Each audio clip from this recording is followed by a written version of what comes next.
Le silence tombe d'un coup, comme si quelqu'un venait de retirer l'air du monde, et je sens que quelque chose d'invisible s'avance derrière moi. On dit que le pouvoir n'a pas d'odeur, mais ce soir, il a le goût métallique de la peur. Tout semble normal, et pourtant une tension étrange serpente dans les ombres, comme si un secret trop ancien cherchait enfin à sortir. Je marche dans ce couloir étroit, guidé par une intuition que je ne comprends pas encore, et chaque pas résonne comme un avertissement.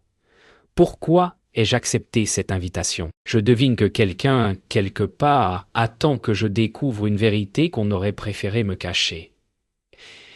Et si Machiavel avait vu exactement ce que je suis sur le point d'apprendre? Et si la connaissance du pouvoir n'était pas une arme, mais une dette? Alors une question me frappe, brutale, glacée.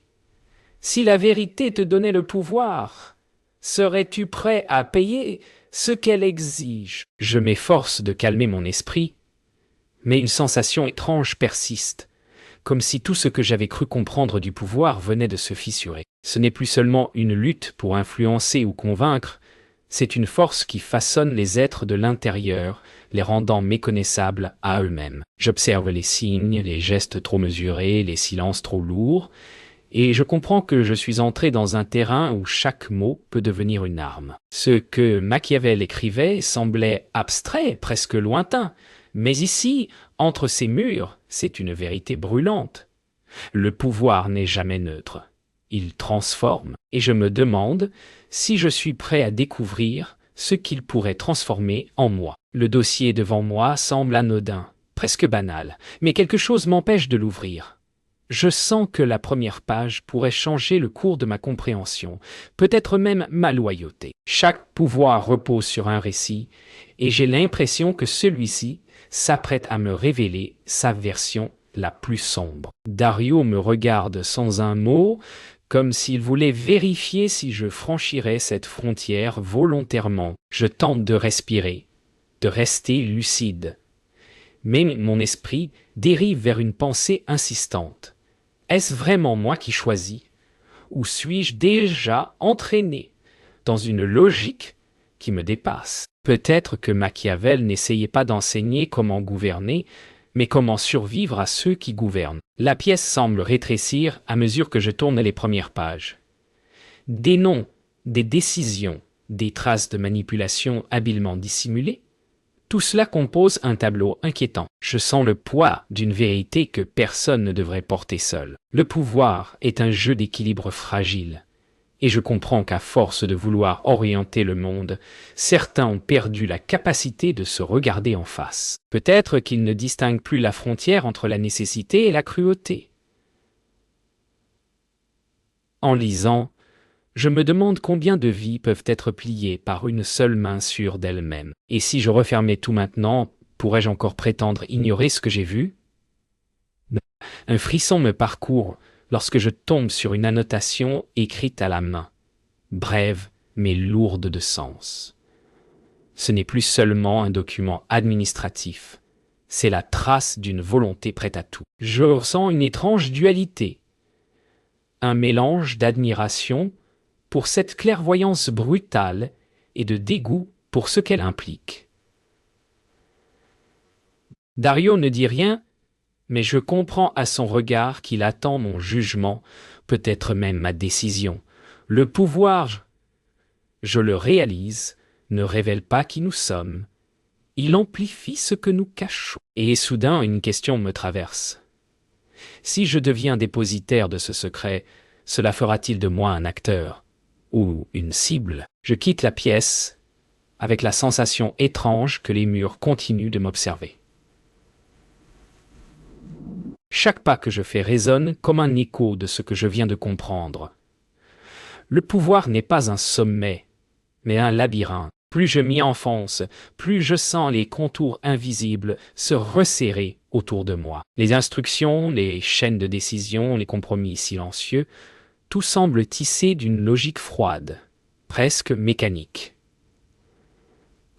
Dario marche à mes côtés, sans un mot, mais je perçois dans son silence le poids de quelqu'un qui a appris à survivre dans cette architecture implacable. Je me demande alors combien de pas sépare la loyauté de la résignation. Peut-être que Machiavel avait compris que le pouvoir ne rend pas les gens mauvais, il les rend simplement inquiets de perdre ce qu'ils croient tenir. Et cette inquiétude, je la sens déjà s'insinuer en moi, insistant doucement, comme une question à laquelle je ne veux pas répondre. La salle suivante ressemble à une tour de contrôle silencieuse. Des écrans alignés affichent des données, des noms, des trajectoires de décision qui semblent guider le destin de personnes qui n'en sauront jamais rien. Je ressens un trouble profond. Cette pièce contient peut-être plus de pouvoir que n'importe quel discours ou réunion. Dario me montre une liste d'actions validées, effacées, révisées. Et chacune me paraît être une petite déviation du cours naturel des choses. Point. Je comprends soudain que le pouvoir n'est pas dans les choix visibles, mais dans ceux que personne ne remarque. Les plus dangereux sont toujours ceux qu'on ne discute jamais. Je me surprends à avoir envie de comprendre cette logique, comme si une partie de moi cherchait déjà sa propre place dans cette machine. Un schéma apparaît à l'écran, montrant des connexions que je n'aurais jamais imaginées. Tout n'est pas centralisé, tout n'est pas orchestré, mais chaque décision semble influencer une autre, créant un réseau presque organique.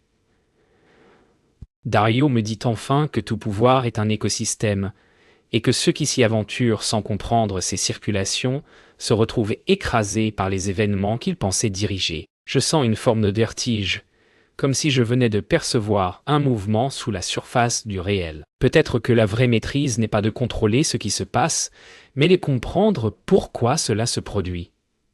Pourtant, un doute persiste.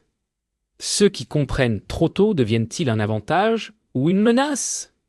Un bruit sourd retentit dans le couloir adjacent, comme un rappel brutal que ce lieu ne dort jamais. Je me rends compte que la peur ne vient pas seulement du contenu des documents, mais du fait que quelqu'un, quelque part, détient le pouvoir de les effacer en un instant. Dario semble deviner ma pensée et me dit que le pouvoir véritable ne s'exhibe pas, il se dissimule derrière des gestes ordinaires. Je sens alors que cette découverte n'est pas seulement une initiation, mais une mise à l'épreuve. Si je recule maintenant, je pourrais encore prétendre à une vie simple.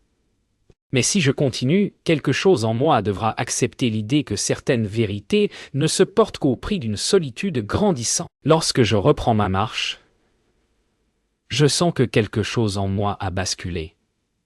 Non pas vers l'ambition, mais vers une lucidité qui me surprend. Le pouvoir n'est peut-être pas ce que je pensais. Ce n'est ni une arme, ni une récompense, mais une responsabilité qui s'infiltre, qui exige sans prévenir. Je regarde Dario et je me demande combien d'années il a passé à porter ce poids sans jamais le montrer. Peut-être que c'est cela, la vérité que Machiavel avait devinée. Le pouvoir ne façonne pas seulement le monde, il façonne d'abord le cœur de ceux qui tentent de le comprendre. Et, tandis que les lumières du couloir s'allument une à une devant moi, je sens une question sourde se lever. Suis-je prête à devenir ce que cette connaissance attend de moi? Le matin se lève à peine lorsque je rejoins Dario dans la salle vitrée qui surplombe la ville. Le monde semble calme, presque innocent vu d'ici. Mais je sais désormais que ce calme repose sur des choix que beaucoup préféreraient ignorer. Une pensée me traverse, le pouvoir n'agit jamais seul, il se nourrit des intentions, bonnes ou mauvaises, de ceux qui le portent. J'observe les rues en contrebas et je me surprends à me demander combien de vies sont influencées sans jamais comprendre pourquoi. Dario me parle enfin de conséquences calculées, une expression qui résonne comme une promesse et une menace. Je sens en moi un mélange étrange, peur, curiosité et une responsabilité nouvelle qui s'insinue doucement. Peut-être que la véritable question n'est pas de savoir qui détient le pouvoir, mais qui accepte d'en assumer la trace sur sa conscience. Dario me montre une série de rapports, chacun décrivant une décision prise pour le bien collectif.l. Pourtant, en lisant, je comprends que chaque choix porte aussi un prix, souvent payé, par ceux qui n'ont jamais été consultés. Je sens une tension naître entre ce que j'ai toujours cru juste et ce que la logique du pouvoir impose comme nécessaire. Dario m'explique que l'intention ne suffit plus une fois qu'on franchit certaines portes. Seul compte la conséquence. Je reste silencieuse. Non par accord, mais parce que je sens que ma vision du monde commence à se fissurer. Peut-être que la morale n'est pas un refuge ici, mais un fil fragile qu'on tente de maintenir intact malgré les tempêtes. Un document attire mon attention plus que les autres. Il décrit une intervention discrète, une modification subtile dans le parcours d'une personne qui n'en saura jamais rien. Je sens une gêne profonde. Comment justifier un acte que l'autre ne pourra ni voir ni contester? Dario me dit que l'intention était pure, que cela évitait un mal plus grand. Mais je ne peux m'empêcher de penser que le mal est parfois précisément ce qui se produit quand quelqu'un croit savoir mieux que les autres ce qu'il leur faut. Je commence à comprendre que la frontière entre protéger et manipuler est plus fine que je ne l'avais imaginé. Peut-être que le pouvoir commence à devenir dangereux lorsqu'il se persuade d'agir par bonté. La conversation dérive vers la notion d'intention. Je tente d'expliquer à Dario que les bonnes intentions ne suffisent pas à légitimer un acte, mais il insiste sur la nécessité d'agir avant qu'il ne soit trop tard. Je sens que nous parlons deux langues différentes, l'une portée par la conscience, l'autre par la stratégie. Une pensée me frappe soudain. Peut-être que ceux qui vivent trop près du pouvoir finissent par ne plus voir les individus, seulement des pièces mouvantes sur un échiquier fragile. Je regarde Dario, cherchant à percevoir l'homme derrière la logique, mais je ne trouve que le reflet d'une conviction forgée par les années. Et si l'intention, une fois au cœur du pouvoir, n'était plus un guide, mais une illusion? Lorsque la discussion se termine, un silence lourd s'installe entre nous. Je sens que quelque chose a changé, non seulement dans ma perception du pouvoir, mais aussi dans ma perception de moi-même. L'intention ne me semble plus être un refuge simple, mais un choix qui engage tout ce que je suis prête à devenir. Je comprends alors que le pouvoir ne détruit pas les intentions. Il les teste, il les expose, il les dénude jusqu'à ce qu'il ne reste que la vérité brute. Et cette vérité, je réalise, peut être plus effrayante que n'importe quel adversaire. Peut-être que c'est là que commence la véritable responsabilité, non pas dans les actes qu'on accomplit, mais dans ceux qu'on accepte de porter, même lorsqu'ils nous déchirent intérieurement. Je descends les escaliers en colimaçon qui mènent au sous-sol du bâtiment, avec la sensation que chaque marche me rapproche d'une vérité que je ne pourrai plus repousser. L'air devient plus dense, chargé d'une forme de gravité silencieuse. Dario marche derrière moi, son pas régulier résonnant comme un rappel qu'il n'existe plus de retour en arrière. J'ai compris beaucoup de choses jusqu'ici, mais ce que je m'apprête à voir semble appartenir à un autre niveau du pouvoir, un espace où l'on n'explique plus rien et où l'on agit simplement. Une question me traverse. Jusqu'où peut-on aller avant que la lucidité ne devienne une perte plutôt qu'un gain? Peut-on vraiment chercher la vérité sur les mécanismes du pouvoir sans en payer le prix, même moralement? Alors que la dernière marche apparaît, je sens que la réponse, elle, ne m'attendra pas. Le sous-sol ressemble à un centre d'archives parfaitement ordonné, mais quelque chose dans l'air empêche de le voir comme un simple lieu de stockage. Les dossiers classés dans ces étagères ne sont pas seulement des traces du passé. Ce sont des fragments de décisions qui ont modelé des destins sans jamais être rendus publics. Je m'arrête devant une rangée marquée d'un sigle que je ne reconnais pas.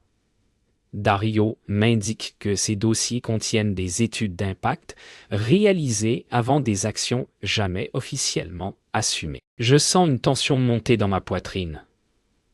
Le pouvoir, à ce niveau, n'est pas seulement une question d'intention ou de conséquences. C'est une question de prédiction, d'anticipation, parfois même de pari. Et un pari, lorsqu'il concerne des vies, n'est-il pas déjà une forme de violence? Je tire un dossier au hasard, peut-être par instinct, peut-être par peur de me laisser guider parce que Dario veut me montrer. À l'intérieur, un ensemble de prévisions et de scénarios, tous calculés pour éviter une crise sociale qui aurait pu éclater des années plus tôt. Je reste figé. Le document révèle que des événements majeurs que j'ai vécus comme spontanés avait été anticipé, voire influencé. Je sens une sorte de vertige, comme si une partie de ma vie venait d'être arrachée à son sens. Dario me dit que tout pouvoir qui veut durer doit voir plus loin que les individus. Mais je ne peux m'empêcher de penser que voir plus loin revient parfois à ne plus voir les personnes. Peut-être que la lucidité totale est un poids qu'aucun humain ne devrait porter seul. Je repose le dossier et sens une fatigue nouvelle s'installer, non pas physique, mais intérieure, profonde. Je comprends à présent ce que signifie réellement clarifier les choses. Plus on comprend le pouvoir, plus il devient difficile de prétendre qu'on ne savait pas. Cette clarté, pourtant précieuse, agit comme une lame. Elle sépare, elle tranche, parfois même en nous. Dario me demande ce que je ressens. Mais je ne trouve pas les mots. Comment expliquer que la vérité, lorsqu'elle révèle la mécanique secrète des décisions humaines, peut à la fois éclairer et brûler? Peut-être que le véritable danger n'est pas le pouvoir lui-même, mais ce qu'il exige de notre vision du monde pour continuer d'exister. Alors que nous quittons la salle, quelque chose en moi se fissure silencieusement. Je sais désormais que comprendre le pouvoir revient à accepter que certaines vérités ne sont pas faites pour réconforter, mais pour réveiller. Je me demande si cette lucidité pourra un jour m'apporter autre chose que de l'inquiétude. Peut-être que le prix du pouvoir n'est pas la corruption, mais la clarté. Une clarté qui oblige à regarder les faits sans détour, même lorsqu'ils contredisent nos valeurs les plus profondes. En remontant vers la surface, je sens que cette connaissance a déjà commencé à changer quelque chose en moi. Le monde n'a pas changé, mais mon regard, lui, ne pourra plus redevenir innocent. Lorsque nous revenons au niveau principal, la lumière du jour me paraît presque agressive, comme si elle voulait me rappeler un monde dont je viens de m'éloigner. Je sens encore sur mes épaules le poids de ce que j'ai découvert dans les archives. Et chaque respiration semble devoir traverser cette nouvelle densité intérieure. Dario reste à mes côtés mais ne dit rien, conscient peut-être que les mots ne servent plus à adoucir ce que j'ai compris. Le pouvoir, je le vois à présent, n'est pas une force imposée de l'extérieur. C'est un miroir qui nous renvoie une image de nous-mêmes, parfois trop tôt, parfois trop vite. Je me demande alors si assumer ce miroir est un acte de courage ou un acte de folie. Peut-être que la responsabilité commence précisément à l'instant où l'on cesse de chercher des excuses. Nous nous arrêtons dans une salle de réunion vide. Les chaises parfaitement alignées me donnent une impression étrange, comme si ce lieu avait été conçu pour accueillir des décisions trop lourdes pour être prononcées ailleurs. Dario m'explique que certaines réunions ne laissent jamais de traces écrites, que les paroles n'y servent qu'à sceller une compréhension partagée. J'écoute, mais je sens quelque chose se déployer en moi, comme une révolte tranquille. Comment peut-on parler de responsabilité si les décisions se prennent à voix basse, dans des pièces où personne ne pourra jamais témoigner? Peut-être que la responsabilité n'est pas seulement un poids, mais une forme de transparence qu'on doit à soi-même. Et je me demande si je suis prête à la réclamer, même silencieusement. Sur la table, un tableau blanc couvert de schémas attire mon attention. Ce ne sont que des lignes, des flèches, des mots-clés, mais je devine qu'ils ont servi à simuler des trajectoires humaines. Je sens une gêne profonde monter en moi. Peut-être qu'à force de simplifier le réel pour pouvoir décider, on finit par oublier que derrière chaque variable se trouve une vie. Dario m'explique que ces schémas ne sont pas des réductions, mais des outils pour éviter le chaos. Je comprends sa logique, mais elle heurte quelque chose en moi. L'idée que la responsabilité consiste aussi à garder vivant le souvenir que ces lignes représentent des êtres humains. Avec leurs propres peurs, leurs propres choix, peut-on prétendre agir pour eux sans perdre un peu de soi-même? La discussion s'intensifie. Je demande à Dario comment il justifie, au fond de lui, les décisions dont il sait qu'elles porteront un coup. Il reste silencieux un moment, puis me répond qu'on ne peut pas parler de responsabilité sans accepter une forme d'imperfection. Il dit que l'essentiel est de réduire le mal, pas de garantir le bien. Sa réponse me trouble. Je sens en moi une tension entre deux visions du monde, celle qui cherche le moindre mal et celle qui cherche la justesse. Peut-être que le pouvoir pousse toujours à choisir entre deux réalités incomplètes. Je comprends alors que la responsabilité n'est jamais un état, mais un mouvement constant, une vigilance intérieure qui ne s'achève jamais. Lorsque la conversation se termine, il reste en moi une impression profonde. La responsabilité véritable n'est pas celle qu'on affiche, mais celle qu'on porte seul, dans le silence de ses propres seuls choix. Marchant vers la sortie, je sens que chaque pas me rapproche d'une ligne invisible que je n'avais jamais envisagé de franchir. Peut-être que comprendre le pouvoir revient à accepter qu'aucune décision n'est pure, que toute action laisse une trace, même infime. Et pourtant, je sens naître une forme de détermination nouvelle. Si la responsabilité est un miroir, alors je veux apprendre à m'y regarder sans détour, même si l'image n'est pas toujours celle que j'attendais. La soirée tombe lentement lorsque Dario m'emmène vers une salle que je n'avais encore jamais remarquée. Le bâtiment semble changer de visage la nuit, comme si ses murs devenaient plus honnêtes lorsque la lumière baisse. Je sens une étrange appréhension se former en moi, un mélange d'attente et de crainte. Dario me dit que ce que je vais découvrir maintenant n'a rien à voir avec les documents ni les archives. Il s'agit d'un autre niveau d'influence, plus subtil, plus humain. Je comprends alors que le pouvoir ne se limite pas aux décisions officielles. Il se tisse aussi dans les conversations, dans les regards, dans les silences partagés. À cet instant, je me demande si l'influence n'est pas plus dangereuse que l'autorité, puisqu'elle agit sans jamais se montrer. Peut-être que le pouvoir véritable n'est pas celui qu'on exerce, mais celui qu'on inspire. La pièce est remplie de fauteuils disposés en cercle, comme pour accueillir des échanges qui ne doivent jamais être consignés. Dario m'explique que certains débats se règlent ici, entre quelques personnes capables d'influencer discrètement le cours des événements. Je me sens soudain prise entre deux forces, la fascination et le rejet. J'imagine des conversations qui ont dû façonner l'avenir d'hommes et de femmes qui ne sauront jamais que leur destin a été évoqué dans ce cercle feutré. Je ressens une responsabilité nouvelle, presque écrasante. Peut-on vraiment influencer sans porter la trace de cette conséquence en soi? Peut-être que l'influence est un fil que l'on tire sans jamais savoir quelle toile on est en train de déformer. Je m'assois pour la première fois dans l'un de ces fauteuils. Le cuir froid contre ma peau me provoque un léger frisson. Dario prend place en face de moi et me raconte comment certaines discussions tenues ici ont évité des conflits majeurs.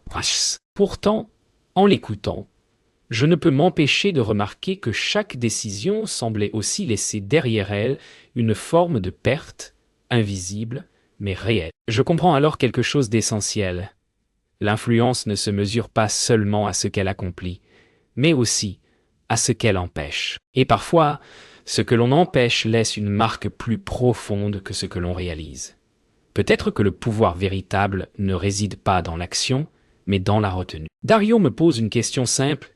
Qu'influencerais-tu si tu savais que ton geste modifierait la trajectoire de centaines de personnes? Je reste silencieuse. Je réalise que l'influence n'est pas un acte neutre.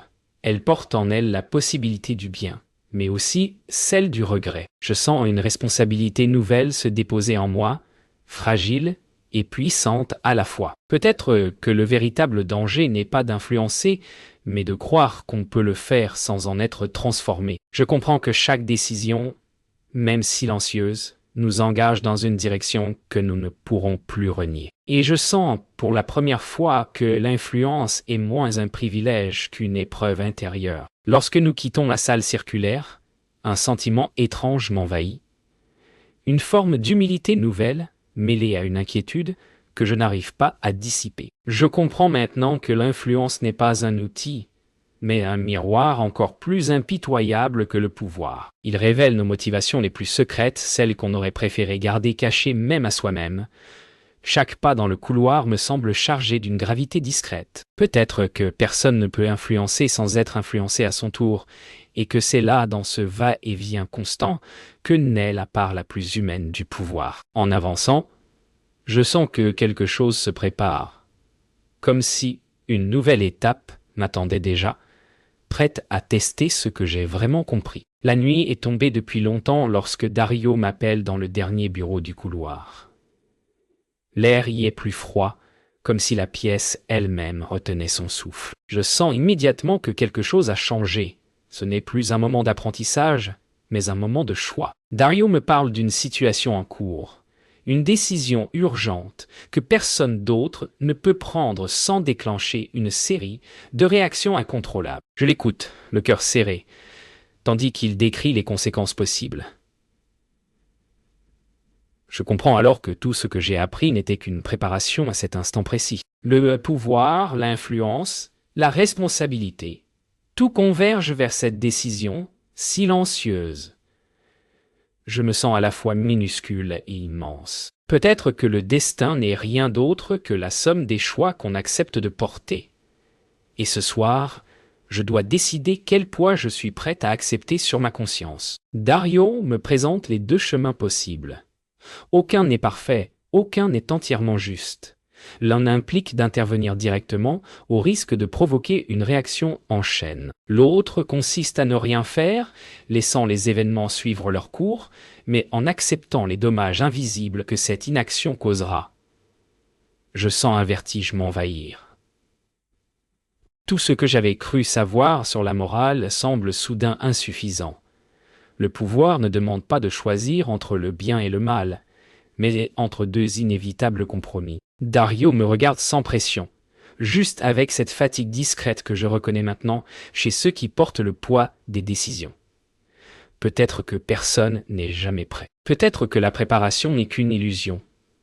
Face à ce dilemme, je réalise que la seule vérité qui compte est celle que je pourrai assumer demain. Je ferme les yeux un instant, essayant d'écouter quelque chose en moi qui ne soit ni la peur ni l'orgueil. J'ai appris que l'influence n'est jamais neutre, que la responsabilité ne se gagne pas, mais se prouve, et que le pouvoir révèle bien plus qu'il ne transforme. Je rouvre les yeux et sens une étrange clarté. Ce n'est pas la bonne décision que je dois chercher, mais la décision que je suis prête à assumer. Machiavel avait raison sur un point essentiel. Le pouvoir n'est jamais simple. Mais il avait peut-être oublié de dire que ceux qui le portent doivent se construire un silence intérieur assez vaste pour supporter leurs propres contradictions. Je respire profondément. La réponse vient, fragile mais sincère, et je comprends que ce moment est le véritable passage. Je donne ma décision. Ma voix semble étrangement posée, comme si elle venait d'un endroit en moi que je n'avais encore jamais atteint. Dario m'écoute sans interrompre, puis hoche lentement la tête. Je vois dans ses yeux non pas l'accord ou le jugement, mais une forme de reconnaissance. Je comprends alors que le pouvoir n'est pas transmis par des mots, mais par l'expérience du choix. Peut-être que c'est cela, la vérité que personne ne veut vraiment affronter. Le pouvoir n'est pas un titre. C'est une solitude qui grandit à chaque décision, même lorsqu'elle est juste. Alors que Dario commence à mettre en œuvre ce que j'ai décidé, je ressens une paix étrange, fragile mais réelle. Je ne sais pas si j'ai fait le bon choix, mais je sais que c'était le mien. Lorsque tout est terminé, un silence profond s'installe dans la pièce. Je sens en moi un changement irréversible, comme si une porte que je n'avais jamais vue venait de s'ouvrir. Dario me dit que personne ne saura jamais ce que j'ai décidé, ni pourquoi. Et pour la première fois, cela ne me dérange pas. Le pouvoir n'est pas une histoire qu'on raconte. C'est une conscience qu'on porte.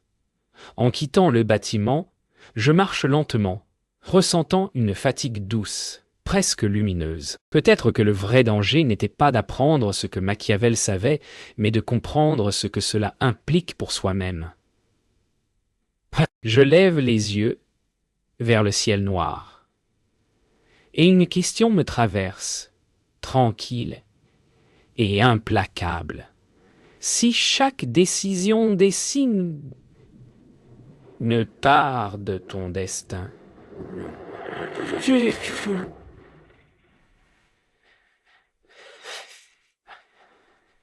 je te prête à aller pour tu deviens